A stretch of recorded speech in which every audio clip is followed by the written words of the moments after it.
బైబిల్లో ఒక శక్తివంతమైన సంఘటన ఉంది. ఇశ్రాయేలు రాజైన ఆహాబు నాబోతు అనే వ్యక్తికి చెందిన ద్రాక్ష తోటను చూసి ఇష్టపడ్డాడు.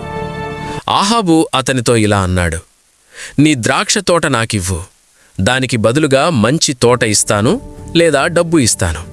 కాని నాబోతు ధైర్యంగా సమాధానం చెప్పాడు, ఇది నా పిత్రార్జితం, నా తండ్రుల నుండి నాకు వచ్చిన ఆశీర్వాదం. నేను దీనిని ఎవరికీ ఇవ్వలేను. ఈ కథ కేవలం ఒక తోట గురించి కాదు, ఇది మన ఆత్మీయ జీవితానికి గొప్ప సందేశం. మనకు కూడా దేవుడు ఒక ఆత్మీయ ద్రాక్ష తోట ఇచ్చాడు. అది మన విశ్వాసం, మన ప్రార్థనా జీవితం, మన పవిత్రత, మన దేవునితో ఉన్న సంబంధం. ఈ లోకం ఒక ఆహాబు లాంటిది. ప్రతిరోజు మన విశ్వాసాన్ని కొనాలని ప్రయత్నిస్తోంది, మన పవిత్రతను తీసుకోవాలని చూస్తోంది. లోకం చెబుతోంది, నీ ప్రార్థన అవసరం లేదు, నీ విశ్వాసాన్ని వదిలే, కొంచెం పాపం పర్వాలేదు.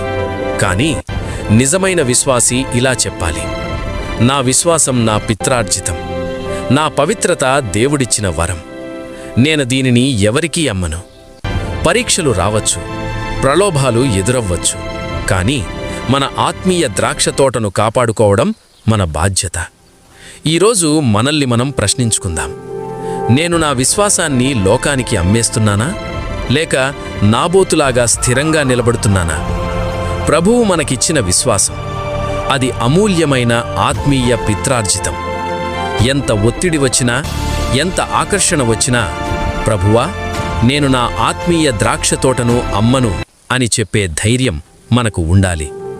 ఆ ధైర్యాన్ని దేవుడు మనకు అనుగ్రహించుగాక. ఆమేన్.